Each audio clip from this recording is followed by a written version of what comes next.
And we do have to be relevant, efficient, and economical. Those are the three touchstones: relevant, efficient, and economical.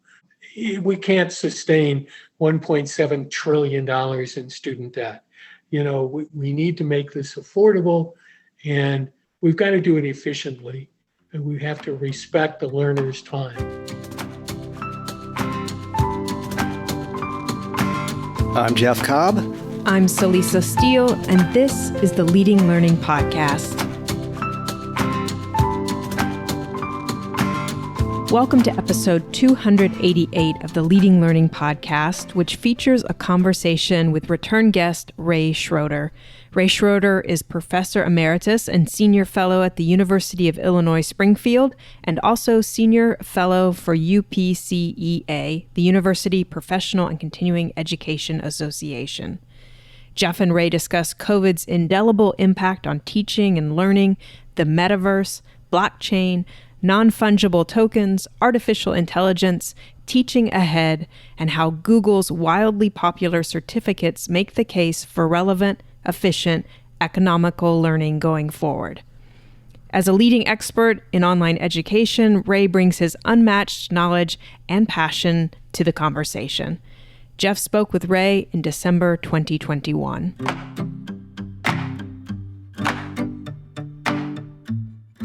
One of the things I remember distinctly about you at this point is you were a featured speaker at our Learning Technology Design Conference, virtual conference in 2020, and that was in February. So it was right before everything really hit with COVID and the pandemic.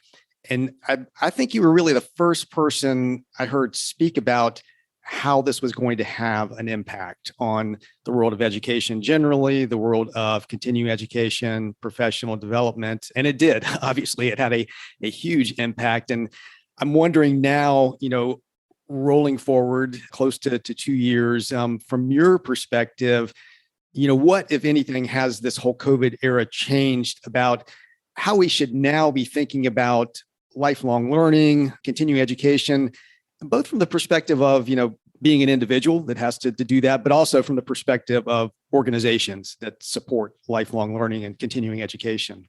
Well, that's a great and large question. Certainly, COVID was an inflection point for all of us in the learning area. It was, rather than bringing those learners to us, whether it's our branch office in Atlanta or if it's a corporate office in New York, we might bring in our employees and train them, or a university might bring students, of course, to the campus. Instead, it's bringing the learning to the learners. And so that training has changed in delivery mode, and we're going to see future changes. That's something we'll be talking about, I'm sure. But COVID was that inflection point. It really changed the whole landscape because we were so face-to-face centric, and we now have become distant centric, and we're reaching out directly to those who receive the learning from us. And do you think it's, at this point, changed people's expectations of online learning significantly? I mean, one of my kind of operating theories at this point is you have an awful lot of people who either weren't doing much or weren't doing any online learning before all of this hit, suddenly got forced into it, now have quite a bit of experience with different types of online education opportunities, and may have a different level of expectation around what they should be getting from that. Absolutely. I think that the changes are not only in the technological delivery mode, but also it's in the convenience and facility that the learners have found, because some of it can be asynchronous, it can be repeated, you can go back, you can go at double speed in some cases. So it gives you flexibility over the delivery of content and the reception of content, and it allows you to go back. You might come back with a big folder from a training, and going through that folder with pages falling out, you know what it looks like, and those 6 PowerPoints per page images are really difficult. But if you can go to a website and click, bring it right up in pristine form, it's really advantageous. And so as we develop, as we move toward what we call loosely the fourth industrial revolution, we have access and we have instant video, audio, and data access. So I think that's a substantive change. I think most all learners appreciate it, and most of them appreciate particularly the opportunity to do it any place, anytime. And I wonder what you're hearing from, I guess in your world, it would be primarily a faculty sort of perspective. I think in my world, we tend to talk more about the sort of subject matter experts, the presenters, the facilitators, but the people who are responsible for delivering and facilitating these online education experiences. What's your perception of how well teachers have risen to the occasion, and what are they still struggling with in this world where online is now a permanent, really a majority feature at this point? It may balance out some as we go forward, but most teaching is having to happen online. How are teachers doing with that? Well, it certainly has changed from the beginning. A brief anecdote. I had an email from a good friend who directed the online operation at a Big Ten university in 2020. So it was in March. It was just 2 days before spring break began. And he said, "Oh my, I just got an email from our provost. We're not coming back. We have 8,000 on-campus classes. What are we going to do? We have 10 days. And I mean, he was not in a panic, but you could hear in his voice, this is a daunting project. And so many of us, both in the corporate world and in the academic world, had to adapt because we had scheduled these trainings and now we weren't going to do them face to face. So what we found generally was that evaluation of quality and responsiveness was not very high. And in fact, we used to call it, we still do, we call it remote teaching rather than online learning because, where was the instructional design? Where was the development of these materials? And so for that first semester, it wasn't very good. It was a little better in the fall and even better now and in the spring of this year and in the fall of this year. So during that time, those subject matter experts and those faculty adapted, and we were able to bring them along in a rather rapid fashion. But it's really to the credit of the instructional designers, the developers, the video experts in all of our shops who did this in a way that they were able to bring along and develop people who weren't used to this kind of change. What do you think the biggest hurdle for your average faculty member is when they have to go online and be in whether it's a Zoom environment or whatever it is instead of standing in front of that classroom?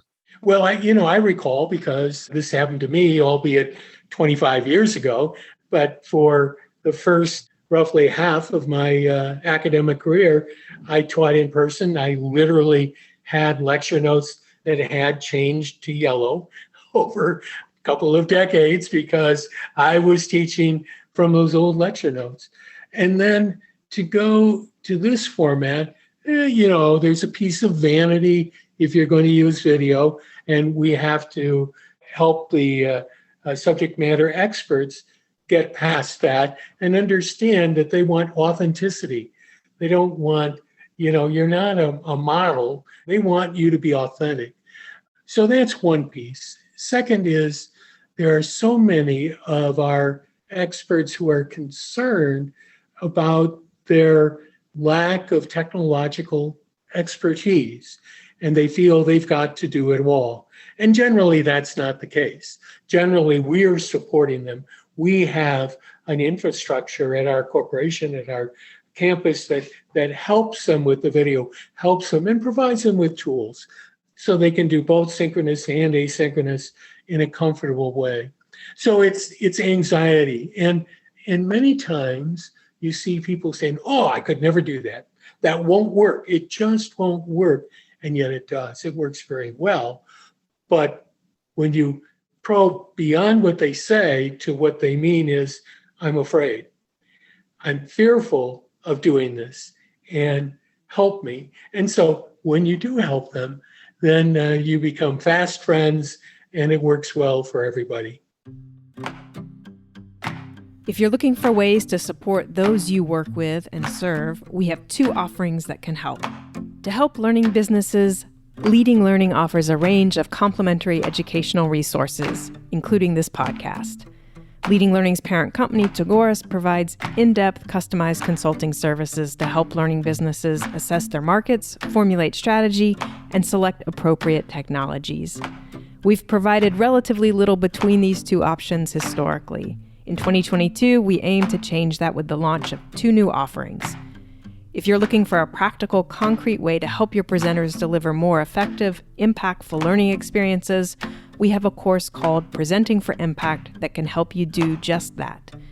If you're looking for a structured, intentional way to make your learning business perform better, the Maturity Accelerator program is designed to help organizations effectively leverage the Tagoras Learning Business Maturity Model in a way that aligns with their specific situation and needs. If you're interested in either or both of these professional development offerings, check the show notes for this podcast episode to learn more, or drop us a note at leadinglearning@tagoras.com. See the show notes at leadinglearning.com/episode 288 to learn more. Now, back to Jeff's conversation with Ray. Now, we've been touching on this loosely in the conversation so far, but obviously there's a huge technological component at the core of this. They're the technologies that we've all gotten familiar with at this point, like Zoom. We're using Zoom right now to record this. People have become familiar with that, but that's obviously not the limit of what can happen online. And we're seeing things emerge now that really could be transformative. And I know this is something, you write about, things like the metaverse and what blockchain is making possible. Could you talk a little bit about your perspective on, the technological changes that are impacting and that are going to continue to impact professional continuing online education? Yes, certainly. The technology marches forward, and in some cases it harkens back. I recall it was in 2005, 6, and 7 that I worked with a product from Linden Labs that recently has been bought out by a group of investors. It may have a different name now, but they had what was called Second Life, and it was a metaverse 3D environment. We had used that actually for delivery of class sessions, if you will, and we had students become avatars. And I recall building within the metaverse a virtual building. In my case, it was a student union where people could come in and view a video. So there'd be a video screen there, and it looked, like maybe a cartoon, but a good representation of a video screen. And these various avatars would gather there and interact with one another and pause the video and have a conversation and rewind and say, see, look here, this is what happened. And they were able to control the medium as well as the conversation. So the metaverse now has moved on, and you may have read, as I mentioned, my 10-year-old grandson, who is very much into Roblox and Minecraft. Even at 10 years old, our children are using metaverse environments to interact, to play games, and to build things. And that really is good. So, it's exciting because they continue to advance while we tended to pause on the metaverse, waiting for improved lower latency transmission through 5G or 10G on cable or satellite communication. The latency issue is one in which when you say something or take a step or issue a command, it's the amount of time for that to get to the core computer and then come back to you. So if you have high latency, like old 4G technology, and if you use goggles, you might trip, or you might feel a little nauseous because you walk and things are lagging behind you. In this case, we now have delivery technologies to the mobile learner and the office learner that will allow us to have true low latency engagements. And that technology makes a huge difference. And for us, for those in higher ed, it means you can use a chemistry lab. You can physically pick up a beaker and titrate a solution. And for those of us in industry, we can do tactile, hands-on kinds of trainings that we couldn't really do in the past. So students and employees can have their hands in gloves. They can feel what it feels like. They can go through an operation and do it again and again and again. One of the more important areas, at least, in my advanced stage, is in the medical profession, where we see residents, surgical residents, go through a simulated surgery in this kind of an environment once or twice, and then they step into the surgery suite and do it on you. So I welcome that kind of experience. I love your perspective, because I feel like you've written about this, and I agree with it, that at least in terms of the ability to deliver those experiences and participate in those experiences, we seem to be at a real tipping point, mainly because the bandwidth is now there, that the hardware is there, that we can do this, and it can really feel like a realistic experience. The pushback that I'll always get from any organization I talk to is on the creation side. Being able to create these experiences, it feels labor intensive, it feels expensive. Most of them are just daunted by that, scared by that. Do you see that changing? Are we at a tipping point on that yet, or is that still coming? We are at a tipping point, and in the coding, and we have facilitated coding into kind of equivalent of a word processor. So you say what you want to do, and then it gives you the code for that. Again, forgive me, but my 10-year-old grandson was just showing me, I've got a bouncing ball, and we're looking at gravity and the inclination of this platform. So how would it bounce? So I can do this and this and this, and now I can make it bounce, and I can bounce it back. Well, here's a fifth grader, and he's doing this for fun. And, of course, I think he's great. There are hundreds of thousands, millions of fifth graders who can do the same thing. So as we're educating and growing these youth in this environment as developers of their own, building games, they're motivated to build games because they get that reinforcement. They love the immersion. So we're seeing that change. And, it's interesting because Minecraft, and Roblox are two of the older 3D environments, and yet they are right on the cutting edge. They are ready to take a leadership role as we apply this to business. And I think Roblox is actually creating educational type experiences now, correct? Yeah.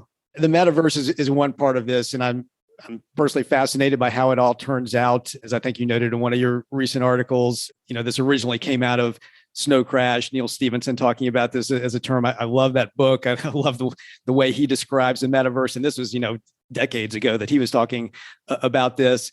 I'm wondering if it's going to be like that, if it's really going to be that immersive and sort of slipping in and out of, virtual and real world. And nobody knows at this point, I guess, crystal ball on that. But the impact of that obviously could be huge, sort of no matter what form this ultimately takes.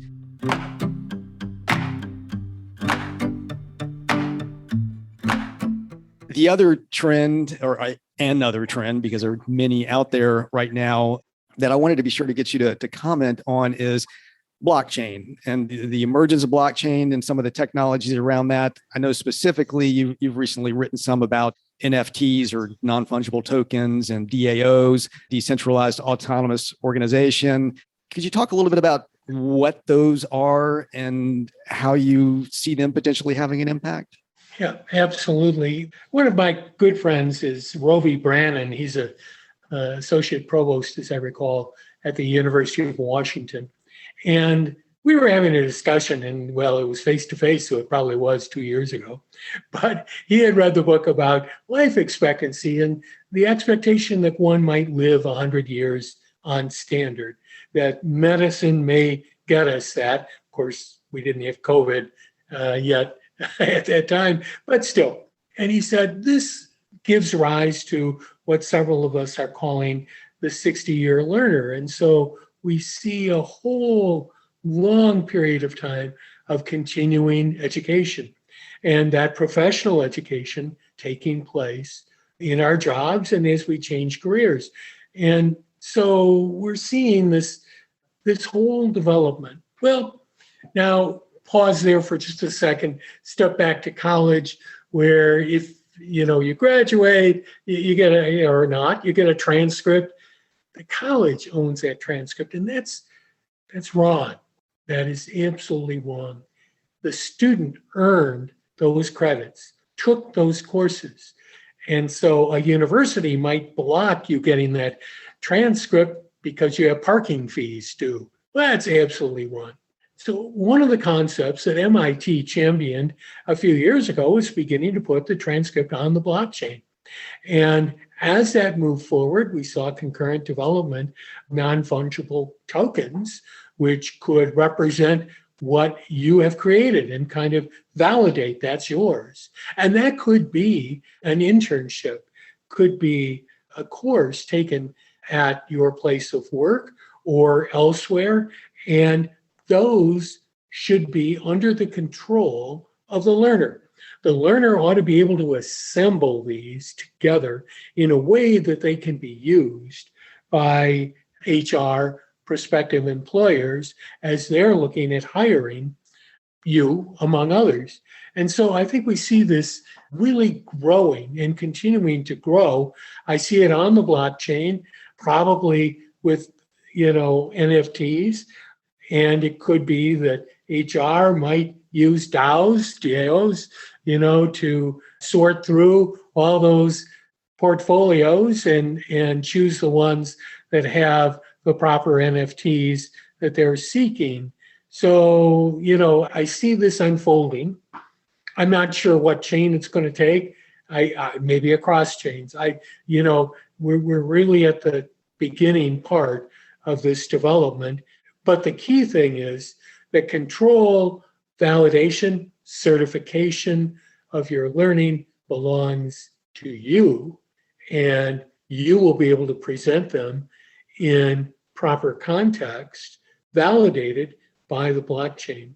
So I think this is an important step as we move forward. And I really think that we're going to find so many employers using, for efficiency's sake and reach sake, using the blockchain, especially because more and more employees are preferring to work from home and not changing. So it may be the ideal employee for you, maybe in Guam, and yet they're virtually there with you, if you will.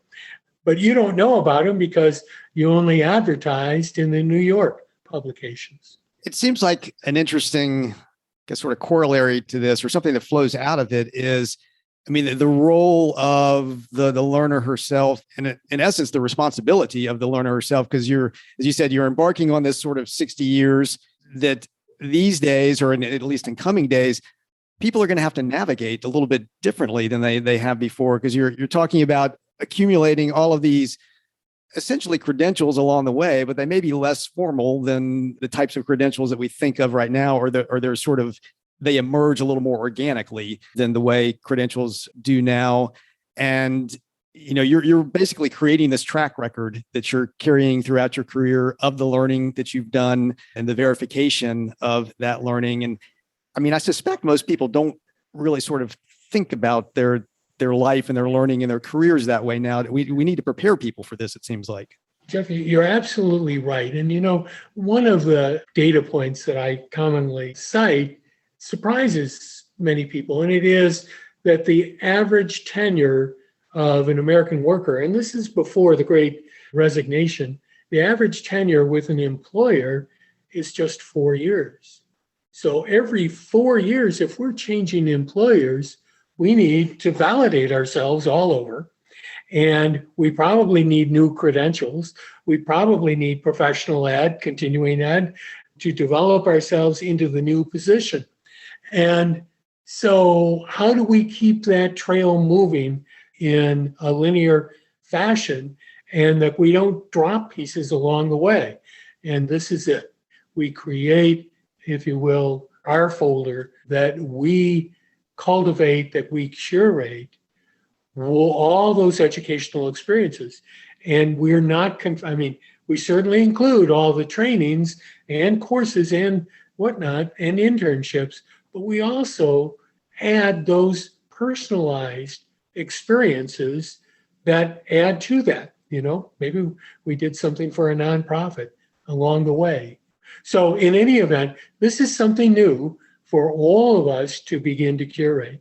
And it seems like it might finally be a really strong basis for competency-based education, which is, sort of been a low-level buzz for I don't know how long, in academia and to a certain extent in the association world, but never really seems to fully come to fruition. But this, it seems like, would be strong support structure for that.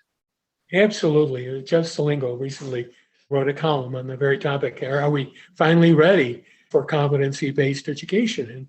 And we should be. We must be. The best learner is doing. The best way we learn, most of us learn, is by doing and by being successful in doing that.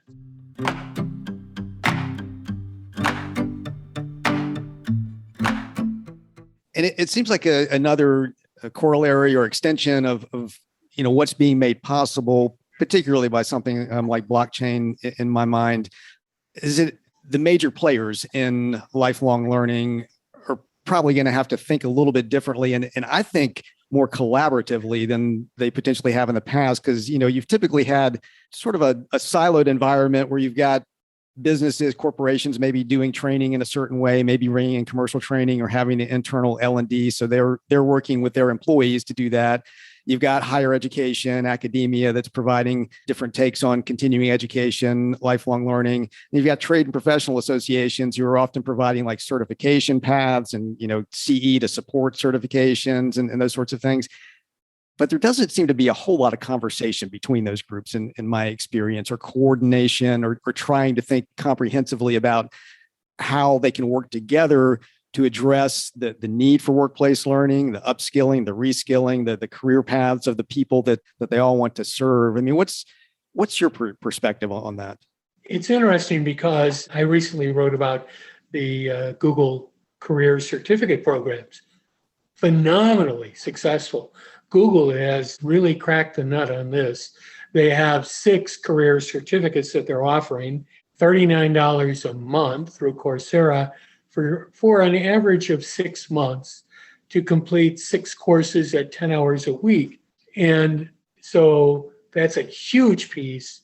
More than millions, I'll say, more than 1 million have already enrolled in various of the 6 certificate programs, career certificate programs.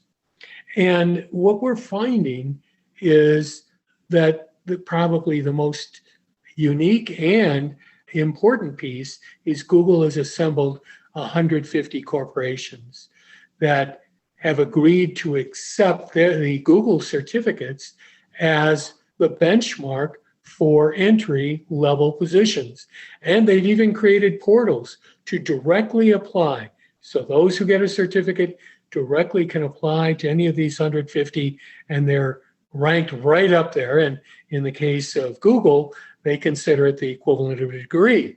Now, some in higher ed, in my writing about this and some discussion has arisen in higher ed saying, oh yeah, but we need a little bit of context. We need, some liberal arts, but nothing precludes this from being integrated into formal education.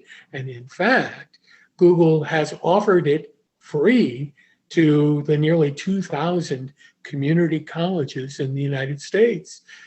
And, charging that $39 when tuition starts at $150 probably, even at most community colleges up to $500 or $1,000 for 1 credit hour.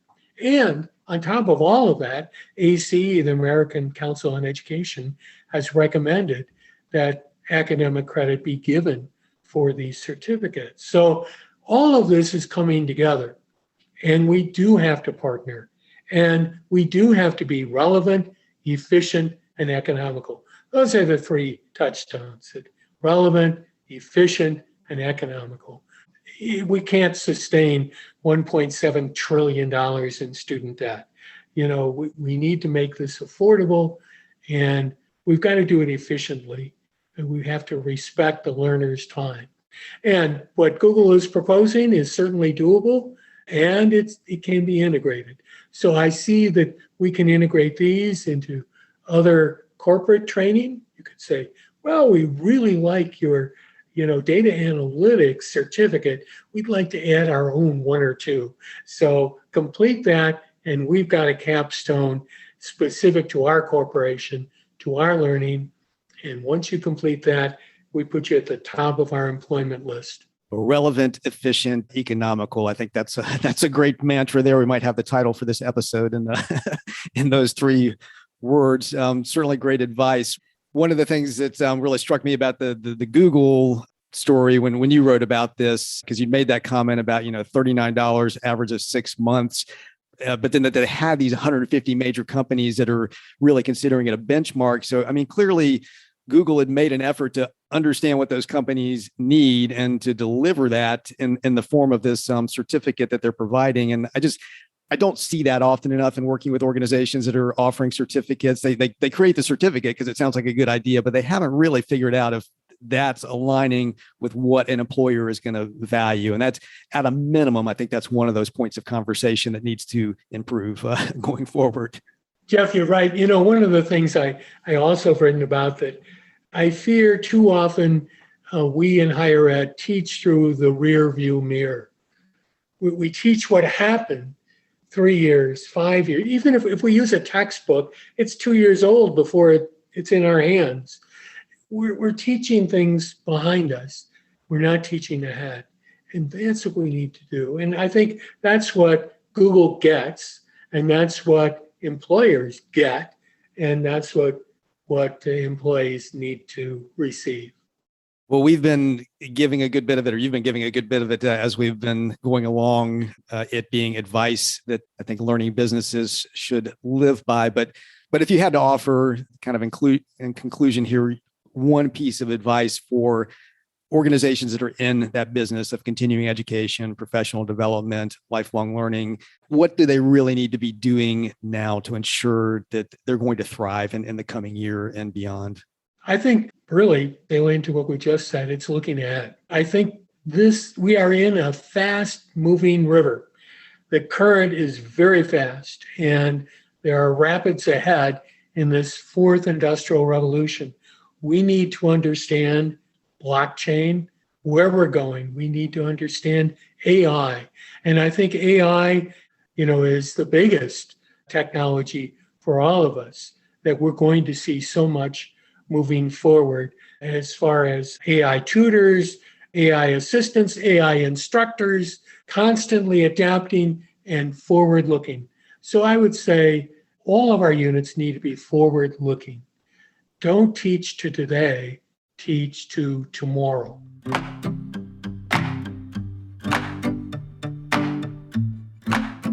A senior fellow at both the University of Illinois Springfield and the University Professional and Continuing Education Association, Ray Schroeder is a leading expert in online education. You can learn more about his work and find links to the many articles and columns he's written and continues to write, and the reading lists he curates at rayschroeder.com. You can also find him on LinkedIn and Twitter. Ray brings decades of experience and insight to the work he shares, and we highly recommend following him. Indeed, we do. We're big followers of Ray ourselves, and he is a fantastic resource for those learning businesses that want to be forward-looking. At leadinglearning.com/episode 288, you'll find a link to Ray's website, full show notes, and a transcript and other resources. You'll also find options for subscribing to the podcast. To make sure you don't miss future episodes, we encourage you to subscribe, and subscribing also helps us get some data on the impact of the podcast.